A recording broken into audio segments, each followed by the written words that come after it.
Good to see everybody in the chat. Let's dive into the PFF grades first here. Okay. Now, I didn't want to get too deep into it until Jacob joined us, but we'll go ahead and jump in here. Okay. So obviously, this so far in this young 2025 season, this is the floor for the Packers, right? They graded out as a team overall 60. Offensive grade was a 49.8. Guys, I don't think we had an offensive grade that bad last year. And you hear me say that, you probably think, oh no, the sky's falling, right? I kind of say it in a positive manner. We lost this game by 3 points, and our offense graded out a 49.8. We lost by 3 points on the road as well. And I know people were quick to say, well, it's just the Browns, though. It's the Browns. You didn't hear this guy saying it's the Browns early in the week, because any given Sunday, anything can happen. And I actually had somebody reach out to me and say, Clayton, I know you don't give gambling advice, but I took your advice. I'm like, I didn't give you gambling advice. He said, no, you made it abundantly clear to take the 7.5 points in Cleveland, because that's just how the league operates. Now, I like to wait until the game gets going and maybe Cleveland goes down by a field goal, which they did, and you can get that at somewhere around +10, +10.5 type line. That's typically how I do live betting when I'm putting action on the game. But again, the point here is, have we learned our lesson yet? Not people in our chat. I'm just saying in general, the Packers fan base, like, you can't overlook these games. You just can't. Not that whether I'll overlook them or anyone else does makes a difference. I understand that. But as a fan base, you can't come in on Monday and act like the sky's falling when this stuff happens every single year. We talked about last night, and we got Jacob joining us now. Going into the season, last year I had us between 10 and 13 wins. I think we finished with what we finished with last year. It was 10. Was it 10 or 11 wins, Jacob? Was it 11? I'm thinking right. I thought it was 11. Yeah, I think it was 11. Regardless, that's kind of where I had us. You might want to check your mic for me too, Jacob. It sounded a little low there, man. But this year we're coming into the season saying 11 to 14 wins. I'm still there. And you go, how can you say that, Clayton? They just lost to the Browns. Because I had them splitting week 1 and week 2, right? I had them winning one of those 2 games. So we're still sitting at 2-1 where I thought we would be. And here's what's cool. If you go down into Dallas and you pull out a win there, and again, that ain't going to be a slam dunk. I'm already seeing people say, "Do you see what the Bears did to their defense? Man, we should torch them." Guys, every week is a different ball game. Every week is a different game plan. Every week is a different 4-game saturation of tape that these opposing coaches are looking at. They're going to try to make us play left-handed, right? And we're going to do the same to them. So I don't think it's a slam dunk. Would I be surprised if the Packers won by 20 points? No. I also wouldn't be surprised if the Cowboys won by 10. That's the NFL. But the point is, if you can go down there and get a win in Dallas, you're 3-1. You break the season down into quarters. Now you got a +1 after the 4 quarters of the season. And when you look up, if you can go 3-1 on every quarter of the season, you're going to look up at the end of the year, and what are you going to have? You're going to have a 12-win season, and you're going to be one of the top teams in your conference. So there's no reason to hit the panic button. What's awesome is, I'll tell you another positive out of this. With this offensive grade being a 49.8, boy, there's plenty to coach on this week. Plenty to coach on. Now, who's to blame, right? We kind of talked about the post-game show. Some people were saying Jordan Love's to blame. I can't disagree with that. Some are saying Matt LaFleur and the decision to go out there and throw the ball when I felt like you should have ran it. I can't disagree with that. Also, another thing with Matt LaFleur, why did you march Zach Tom out there knowing he talked all week about not being right? That's another thing you could throw into there, right? The one thing you can't blame is the defense, although I will say they had a chance to get that stop at the end of the game and keep the Browns out of field goal range, and they weren't able to do it. And the play call, by the way, we called a lot of man coverage. You're going to see it on Chalk Talk. The play call on that particular play was we ran a cover 1 mock fire. So we actually blitzed with a cover 1 man look, and lo and behold, they pick up 8 yards, get in field goal range, spike it, which shout out to the refs, boy. Did they not get that ball snapped or set as quick? I mean, that was record time, Jacob. What do you think about that? Don't even get me going, Clayton. Don't put a quarter in me like that. That's the fastest I've ever seen a ref set the ball in my life. And I would argue that it probably wasn't necessarily the way that they normally do. Whatever. It is what it is. You can't sit here and gripe that it's over. You got to look at it. You know what I really respected about what Matt LaFleur went out today in his press conference? He didn't sit there and blame people. He literally absorbed everything. He absorbed all of it. He said, this was my fault. He talked about the decision to, in certain passing situations. He talked about how like you just referenced, bringing Zach Tom out there in general. He talked about how Jordan Love, when he made that pass, how they shouldn't have forced that issue in the third quarter. He said that was my fault for even putting Jordan, giving Jordan the option to do it. He says we should have just ran that clock out. I know that you've been, for whatever reason, raked over the coals certain Twitter posts, but that decision by X to intercept the ball, that wasn't the smart way to do that. That, you know what I mean? And so we just made some mental mistakes. The O-line, obviously, I don't know, man. It's weird. Yeah. Your mic still sounds a little off, Jacob. It could be on my end, though. I don't see anybody complaining in the chat. If you'll just check one more time. Does that sound better? Yeah. Oh, yeah. Now you're sounding like the beast that you are, man. You and Tim got great radio voices. This guy right here, not so much. So, yeah, you sound good now. Anthony in the chat says, anything can happen in the game of football. I've coached many games where we were way better on paper and lost. It happens. Amen, man. It happens every week in the NFL. So, again, it doesn't mean you got it. You come in here and you're all happy about it, right? Nobody's happy as a fan today. But you're going to have one or two of these a year for sure. So, again, offensive grade 49.8, passing grade 62.7. Jacob, that pass blocking grade, 15.5. That's got to be an all-time low for the Packers. I've never seen them be under. I don't even know if I've seen them be under a 40 before, much less under a 20 at a 15.5. And you know what? When you go back and watch the tape, I agree with it. Like, it was bad. It was real bad, man. So, go ahead. Yeah, no, I mean, it just, and I can't blame one player. I mean, I watched Belton make mistakes. I watched Elton make mistakes. I watched Morgan make his fair share and then some of mistakes. I watched Walker make mistakes. I mean, there really wasn't any. I mean, Banks, got out and it was just an all around kind of face in the mud type, game. And the one thing that I will say is that it was the first time again that we went on the road. We needed to get out there with the piss hot, and it just wasn't. And even if it was kind of the wrong type of momentum. Like, I felt like the guys seemed like they were motivated to play, but they were just kind of maybe making mental mistakes, which was even Micah Parsons, getting a couple offsides penalties. A guy that you would think that in those clutch situations are not going to be making those type of mental errors. And to your credit too, to what you're saying about going in next week, I mean, the Dallas Cowboys, do you think that they're not exactly just focused on the fact that Micah Parsons is returning back to Dallas and that they just got whooped by the Bears and that they don't want us to come out here and make a statement, and they know that NFC East is looking pretty choppy depending on how, you know what I mean? I mean, those Chiefs wasn't it like a last second or I fell asleep before the end of the game, but I mean, they were in there, right? Like right. It's not a gimme anymore in the NFC East. So it's like, we've got a lot of different components, other fan bases too. I mean, we forget the fact I've seen a lot of people really crapping all over Bisaccia and the Packers in general. Wasn't there like 3 games decided by blocked field goals yesterday? Like it was don't get me wrong. That's not normal, but it's crazy. Yeah, definitely, man. Yep. Receiving grade 64.7, run grade 55.1, run block grade 45.5. So the Packers continue to struggle in the running game there, blocking up front. Defensive, obviously defensively was the big positive for the Packers. 74.0, run defense grade of 74.6, tackle grade of 56.3, pass rush grade 84.5, coverage grade of 59.9, and a special teams grade, of course, 38.5. Had a bad day at the office there on special teams. Yeah, in terms of, I've seen people calling for Matt LaFleur's job. I heard him call into Sports Talk all day saying that he's on the hot seat. I'm like, guys, he's like top 20 all time in the history of the league in winning percentage. And he's now done it with 2 different quarterbacks. Because people are, oh, yes, he did that because of Aaron. Okay. Hey, he made the playoffs 2 years in a row with Jordan Love. He did not make the playoffs with Aaron Rodgers his final year. So, it's wild how quickly we turn, because last week this was a Super Bowl team and Jordan Love's an MVP candidate. Now all of a sudden we're firing everybody. I just don't understand it. Now, am I saying that Bisaccia is untouchable? Absolutely not. I'm not saying that. I can see the flaws. I know there's flaws there too. But to just all of a sudden, because you lose by 3 points on the road to a top 5, maybe even a top 3 defense. That's the thing people are missing too.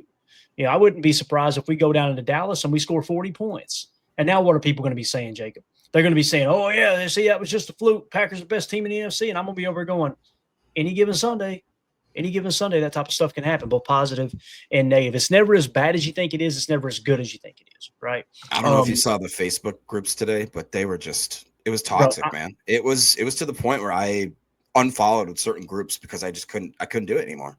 because it was like 50% of the fan base. And I'm just sitting here going, you guys are just insufferable. Like, yeah, was it a bad game? Yeah. It's crazy. Yeah. Dude, I've learned this, that Facebook is not for me with sports.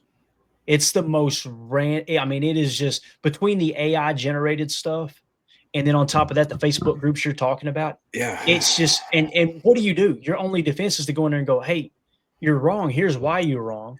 And now you're you get it pissing back people to off them. because you're dunking on them. It's like there's no positive that comes out. There's no one wants to have a real grown up conversation about football. It's just hot take after hot take is essentially what it is. So let's start with the positive here tonight before we dive into the offense. Okay, defensively, things look pretty good, man. Kingsley Enagbare. Let me see if I can get this zoomed in a little bit better for you guys. There we go. That's a little bit better for the old folks in the back. Kingsley Enagbare only 15 snaps, but a 90.4. They seem to think he played really well, 90.5. I didn't notice him much on the tape, I'll be honest with you. Lucas Van Ness, I thought, looked solid. He had 30 snaps, 89.8. Guys, don't look now, but old LVN is having a season. He's up to a 74.2 now.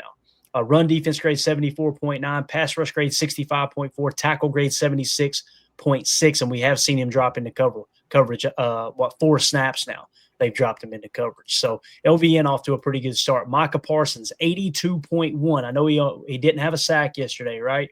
But still had a good game. Obviously drawing a lot of attention. So his PFF grade on the year so far 90.1 with a pass rush grade of 91.5.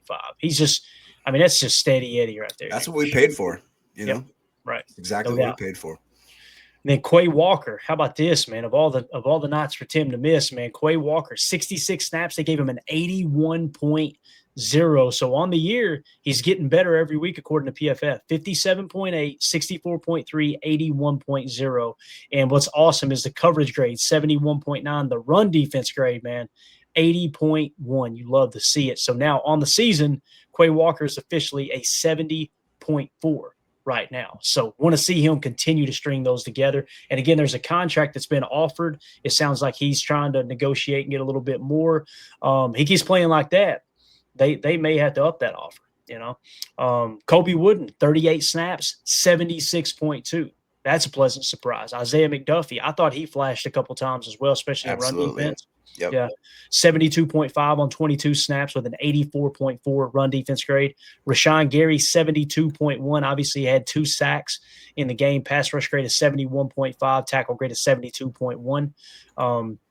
Xavier McKinney is 70.0. So that helps. Obviously, they've rated him out kind of low up to this point. Nazir Stackhouse, only 10 snaps, but a 69.3. You love to see it. Nate Hobbs, he had a couple plays in that game. I didn't think he was horrible, but there was a couple plays where I'm like, bro, you gotta. And it wasn't like he was being maybe he was being lazy. I don't know. It seems like harsh words, but like there was one particular play where Edgerrin Cooper literally gets blocked in the back. It was one of their only explosive plays, a 38-yard run by Quinshawn Judkins. And you'll notice Nate Hobbs just kind of hangs out outside, and I'll say, oh, crap, they're running up the middle. It's like, bro, we need more than that. And again, I don't think it was just him out there trying to be lazy. I just think he lost focus for a second. But other than that, though, I mean, they gave him a 66, which is tackle grade of 29.6, run defense grade of 63.7. Edgerrin Cooper, a 65.6 on 66 snaps. So pretty solid, man. Looks like Evan Williams had a bad day. What's crazy is other than that play, the 8 yards they got on the final play of that drive where they were able to spike it and kick the field goal, Evan Williams was in coverage, but you were trying to disguise a cover 1 blitz look, and he was off a little bit. So Njoku just got inside leverage, strong hands. I thought he played it as well as he could, but PFF seemed to be down on Evan Williams and Javon Bullard up to this point. So anything else you want to hit here on the defensive grades? I can click on any of these players, or what's your thoughts on those, man? We had, like I said, the defense played great football, I felt like. Yeah, I mean, it's that's what makes it, I think, tough to swallow. Is that half of the ball, like you watched, it was just like, man, these guys are they're really giving it their all. And you know, like us again, just being a road team, the first road game, we wanted the guys to come out absolutely excited. The defense seemed to meet that you know, yeah, that's what Coach said earlier.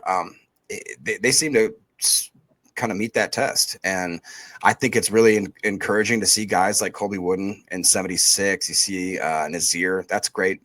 Most people look at a 69.3 and think, oh, that's great for him. You know what I mean? Being a rookie, stepping in. I thought Nate Hobbs played better. I would maybe push back a little bit on that, but it did seem like you said, there were certain plays where you're like, what? Why are you doing that right now? Got to ban these trolls here quick. Tyron Hopper only getting 3 snaps kind of surprises me, but then when I take a step back and realize that, they can only have Quay and Edge out there basically every play. Javon Bullard, I liked what I saw out of him in run defense, but, PFF didn't quite agree with that. Devontae Wyatt, have you touched on any sort of injury stuff yet? Or I have not. No, what are you hearing on Okay. Wyatt? I'll block these. No, it's just I was listening to the Matt LaFleur press conference, and it was sounded like that he had to leave early, not early, but late in the game, I should say, before the game stopped. And obviously, we know what's going on with the offensive line injuries there, but it just, I don't know, man. It is a tough loss because I feel like the individual players, like obviously you look up there with Kingsley. Again, I didn't see him flash quite that much, but I did see Lucas Finesse, and I really am so proud of that dude because with all the kind of, with everything with bringing in Micah, and he never once said anything, but there was a little bit of whispers that things possibly were, he was a little disgruntled with his play, or maybe the fact that it would impact his play time. I mean, he's done nothing but go in there and absolutely, you see some now that when he's off a true edge, he's got some game to him. He's starting to get the hand swipes. He's starting to get some rips. And then also when they kick him inside, I'm just impressed at how well that guy can bull rush anybody. I don't care what you say. He can put you into the back of the pocket there, and very impressed with that. Like you talked about Isaiah McDuffie. It's, how can Hopper get on the field if McDuffie is making the type of plays that he's doing? Because it's tough to take him off the field. And again, it's a great problem to have. And then what can you say more about Rashawn Gary? Yeah. Isn't he the leader in the NFL in sacks right now, if I'm not mistaken? Leads the league in sacks right now. That's great. And obviously I believe that is a little bit to do with Micah Parsons, but I don't think it's as much as most people are saying, where it's just an automatic. I'm telling you guys, he came out of this offseason, he was a different type of dude. And I really do think it probably has more to do with how well Devontae Wyatt and LVN are playing, so that you have to pick your poison again, like we've talked about. And he seems like he is just ready to go, man. He's champing at the bit. Yeah. And here's the thing too, like we pointed out that 2 of his sacks, 2 of the 2.5 sacks he had coming into this game happened with Micah Parsons on the bench, right? Both of his sacks yesterday, Micah Parsons was on the field. Gary got chipped on one of those sacks. Tight end chipped him. He still beat the right tackle and gets the sack.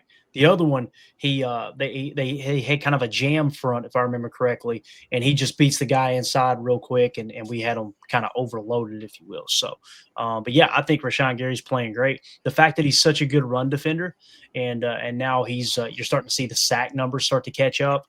It is funny though, all the people that were saying I could care less about pressures, you need to hit home with sacks. Now he's hitting home with sacks, and you hear crickets. You don't hear them anywhere. They ain't well. Anthony Nofke says the Gary sucks crowd is awfully quiet right now. Sure are, man. Sure are. And aren't we glad that the Packers did not listen to the media members who were saying ship Rashawn Gary and 3 first-round picks off for Micah Parsons? Could you imagine if Gary was leading the league in sacks in Dallas right now? I would pull my own hair out. Another little thing I want to cover quick, Not So Cool brings up who blocked the field goal. We kind of got I wouldn't say raked over the coals, but we got some criticism. Clearly the guy, Matt LaFleur, at his press conference today did say that he thought that Ward got a tip on that, and then the other guy did block it in the middle. They both might have got it. Yep. So yeah, I actually tweeted out the video of it. We could look at it real quick. If we get dinged with the copyright here, guys, just know that the stream will come back up. I don't think it will because it's on Twitter, but let me see if I can pull it up here real quick, because it's I had a really good view of it. I went and threw it together earlier. Yeah, here we go. No. I won't go full screen. Maybe it's kind of counterproductive here. You won't be able to see it that well, maybe, but let's get it up on the screen here. Because to me, I personally do not see the guy diving into the frame, touching the football. It doesn't mean he doesn't, right? I don't see him, touching the ball. To me, it looks like the guy that Jordan Morgan's blocking. And Jordan Morgan had a rough day at the office. There's no two ways about it. Yeah. So we're going to go super slow motion here, all right? And let's see if we can pick it up here. Slow motion. All right, so I'll try to pause it right when he kicks it. So you see the guy diving in, right? Ooh. So right there is tough, right? Let's go. I don't know if he got a pinky on it or not, right? But you see Jordan Morgan here, that's the guy that gets the big paw on it, as you'll see as the ball connects. Bang, that's the guy who hits it. So maybe the guy diving off the edge did get a finger on it, but obviously the one who did get it though was the big guy in the middle for sure. Regardless, it's a block field goal. Now, there's some people saying the ball it was too low of a trajectory, right? I heard people saying that. I don't know enough about kicking to determine whether or not it should have been 2 degrees higher. I do know this though. If you get a little bit closer, you don't have to kick that thing as line drive, right? You could put a little more air under it. So there's plenty of blame to go around there. Who do you think blocked it there, Jacob, after we watched it? I mean, I wish I could honestly break it down. I think that if I think it's Ward that comes off the edge there. If he got it, he got the tip of a toenail kind of thing on there. And then obviously the big man in the middle is the one that got it. But like I said, Matt LaFleur seemed to think that he did get a little bit of it off the edge there. And he said, did the kicker exchange? Did all that look all right to you? Matt said it looked all right. And that's, again, I'm not trying to throw Jordan Morgan under the bus, but it's a tough look when you got, 3 penalties, I believe. Most of them pre-snap penalties. What's crazy is I think Rasheed Walker had either the same amount or more penalties than Jordan Morgan, but nobody's talking about that. I was just going to say that, though. Because Rasheed Walker wasn't a first-round pick. That's exactly. Yep, exactly. And Matt even said to that point, he's like, that's on me. Again, him taking blame, which when you have a loss like that, you don't want your coach to go up there and just screw this guy didn't do his job. Matt took everything to the point where even one of the questions was, Matt, even though you're absorbing all of this, blah, blah, blah, what can Jordan Love do better? But to go back, he actually said that, putting Jordan Morgan in 3 different starting positions in a game, that's on us. Like, that is not something that an NFL player should be expected to do and go out there and just play at a high caliber level. Like, that is, I hate saying it's blasphemy or anything like that, but it's like that, especially a guy that, like we've talked about how many times, that he is a true left tackle. That's what he's played his whole career. It's what he did in Arizona, even through high school. To ask him to come out there and just switch it up and just pretend like you're going to go against freaking Garrett and just that you're going to be able to just swap positions and just absolutely shut down arguably one of the best pass rushers in the history of the game. Like, we got to take a little slice of humble pie there. Yeah, Respect Orange just has a special request here. He says, just the tip, though. Right, it was just the tip that got blocked there. So, now listen, there's plenty of blame to go around. The chalk talk is going to be a really interesting one because you could really boil it down to 3 plays. I think I got it at 12 because I wanted to show some of the key, the key breaks. There's a couple positives in there, so it's not just going to be us getting in here and taking our medicine the whole time, right? There's some positives to take away as well, but for the most part, there's just a couple decisions by LaFleur, and he took ownership of them today. Like, why did Jordan Love throw that pass that got intercepted? That's what, it's weird because it looks like man coverage on the surface, but it's really a match look. And they had a double rat look underneath. And what they do is they pass those off underneath. So even though it's man coverage, he's going to pass that off, and you got a rat cover underneath that's going to dive bomb on that. When you watch it back, and granted, I'm sitting here with an air conditioner on my desk, right? Watching the tape for the second time through in an all 22 look, it's easy for me to go, boy, you had Tucker Kraft on that cross corner. But Jordan was just trying to make a play there. I just hate the fact that they were not able to move the ball all day long. I want you to come out there and run the rock, punt that thing away. And if they go the length of the field and score to tie it up, then hey, I can live with that. What I can't live with is trying to throw the ball there and obviously throwing interceptions. So that's the tough part for me. Go ahead, Jake. Yeah, I like your username sucks times 10 or X10. He says, yeah, I was upset at Morgan, but then I realized it's the coaches who moved him around way too much. Not just him, but there's no continuity for our offensive linemen. And it's been tough. Yeah. He talked again. Matt LaFleur took ownership of even trying to put Zach Tom out there. And they asked, what was the mentality of that? And he said, well, we tried to simulate all through the week to try to get him ready. He goes, but there's just no comparison from a simulation to if you're going up against, again, one of the best pass rushers in the history of the league. And it just so happened to be on the very first play, his body told him, no, bro, you can't do it. And you watched him. Do you see him emotionally break down on the sidelines? Who's that? Zach Tom. Zach Tom. Oh, yeah, it was pitiful, man. I mean, when you say pitiful, I don't think you're saying that about him. I think you mean that just him being put in that position. I genuinely felt bad for him. That's what I'm saying. You could see in his eyes that, like, he gave his everything to be out there on the team. for the team. And the fact that he let him down in his eyes, I think, is what it was. That he literally, I mean, he was emotional, dude. And that broke my heart. Yeah, definitely. Chase Green says, Clayton, how can we beat man coverage? Struggled last year to beat it. There's a multitude of ways you can beat man coverage. I like Matt LaFleur's approach at beating man coverage. You want to throw a lot of crosser concepts in there, right? Where you can kind of you basically anytime you face a cover one, a single high man coverage look, if you run crossers, whichever one the safety goes with, you should, because the corners are playing outside leverage, you should be able to hit the other guy that the safety doesn't go with underneath because of the outside leverage that's called. But to answer your question, Chase, it depends on what leverage they're playing with. And that's what makes it so difficult, right? It's not like, okay, it's man coverage. This beats that every time. Now, my answer is you want to come out in a balanced set, a dub set, 2x2, and have an outbreak beater and an in-break beater is the way I would approach it. So maybe a dog concept or a wolf concept or an outs concept, right? And then on the other side, maybe have a slot cross or something like that, or maybe a pivot with a dig that kind of simulates a wrap concept where they're both in breaking, showing outside looks. You can bend it out, break on the dig. You can bend it out, obviously, on the pivot. You maybe jab step in, pivot out, and then come back inside. So you've got on one side of the field, if they're playing outside leverage, you got in beaters, right? And if they're playing inside leverage, you got out beaters. That's the way I would approach it. But that's a very simplistic way of looking at it. When you're in the heat of the battle, you don't think about those things. And you'll notice that Jordan Love earlier in the game, the throw to Dontavion Wicks was a very similar call. Like it wasn't the Trey left look, like where he throws the pick.